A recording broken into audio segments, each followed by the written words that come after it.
Hey, what's going on, everyone? I'm the OPJellicent, and I have week number 6 of season number 2 of the IBA, going up against Shadowlink and his Jersey Shellos, who are actually the season 1 champions, which is kind of cool. So a win here would be really big. We've had a really great start so far.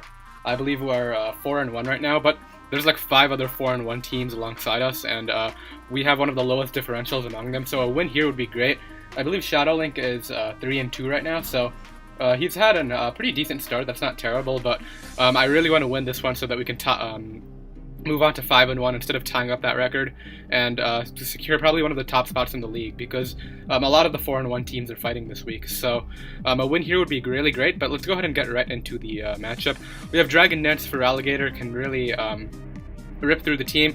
I figured this weaken the Finny and the Hitmon top a little easier, a little bit, and also make sure that we're out of range of the Absol Sucker Punch. We just have standard offensive Mega Deontay right here. We had Psychic because he had a potential Rose Raid, but other than that we have Moonblast, Power Gem, and Earth Power for the Registeel. We have Life Orb Staraptor and Life Orb Kyurem-Black are the wall breakers in this matchup. We have Quick Attack just in case we need it.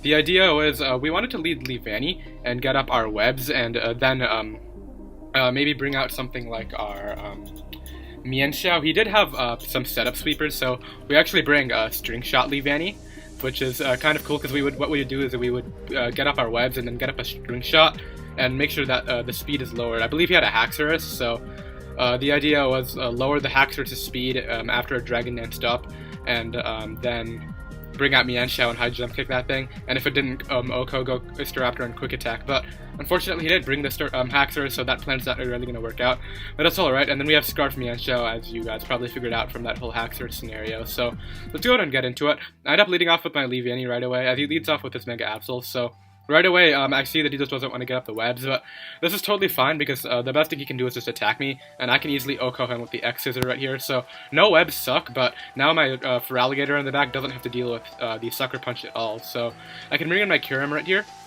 on the Zipstrika as he decides to go for a Volt Switch.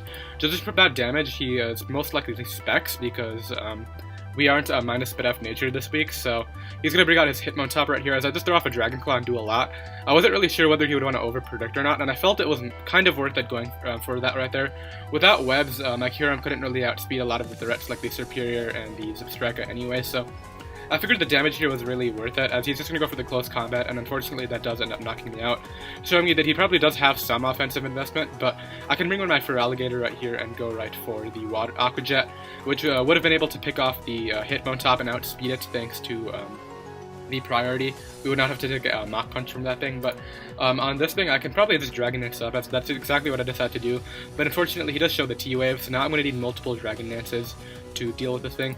And he's going to let me weaken him a lot with the Earthquake, which is great for my Staraptor and my Deontay in the back, but he's going to end up getting his Roxas turn. Now this here is kind of unfortunate because he has to go for the Protect on my full para, and believe it or not, I actually clicked Dragon Dance right there. I got questioned for that after the match because there was really no reason to take that extra Seismic Toss, but I figured my best bet was to Dragon Dance up and then go for the Earthquake again, but unfortunately we got para, so I'm going to have to use this turn to Dragon Dance on the Seismic Toss, and it's unfortunate that we had to take that damage right there, but Earthquake's gonna come out. It really didn't matter since he could have brought out either the Zipstrika or the Serperior and just revenge killed me after. But he decides to go top of Finny right here, which is interesting because that's the one thing I actually get to get a hit off on, besides the Hitmon top, of course, and he's just going to knock me out with the Moonblast. But now I can bring in my Staraptor and easily revenge kill this thing with the Double Edge. Unfortunately, it takes some recoil, which is totally fine. And we're also going to show our Life Orb right there. Right here, I could have tried to go for the Quick Attack, but if we didn't get the roll, that would have sucked. But so I decided to take the Mach Punch, which I know I can live, and just knock him out with the Double Edge right there. And we're both this is going to be a double down right here. Here I decided to bring out my Mienshao on the Zipstrika. I know it's not Scarf, it's most likely Specs based on the previous damage onto my Kyurem. So I can easily high jump kick here right now. And as you guys are going to see, this is what the entire match is going to come down to. I have a chance to knock him out with this high jump kick depending on how bulky he is. And he, 4 out of 5 times I live his Leaf Storm from the Serperior.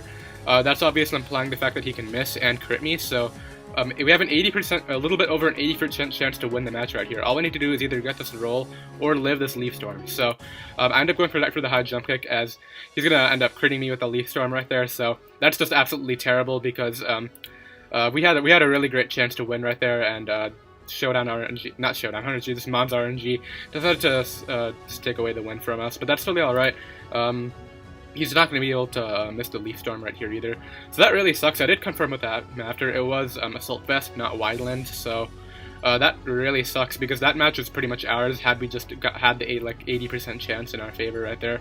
But that's Pokemon, you can't really complain about that stuff. So Shadow Link's going to take the 1-0 victory at the end there with his 10% superior.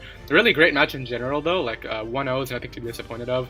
His superior was at like 10% as you guys can see, so I'm really happy about how that went. It would have been great to pick up the win, but we're going to fall to 4-2, and it isn't the end of the world because a lot of other teams are going to be falling to 4-2 this week because a lot of them battle, but it would have been great to go 5-1, and I believe Shadow Link is now 4-2 alongside us. We still have the better differential though, so that's something to keep in mind, but either way, I hope you guys enjoyed. Definitely be sure to check out Shadow Link down below. As you guys can see from this, he's a really great battler, and be sure to subscribe to us down below if you guys want to follow the Aggrons through the rest of the IBA, and I will see you guys in the next video.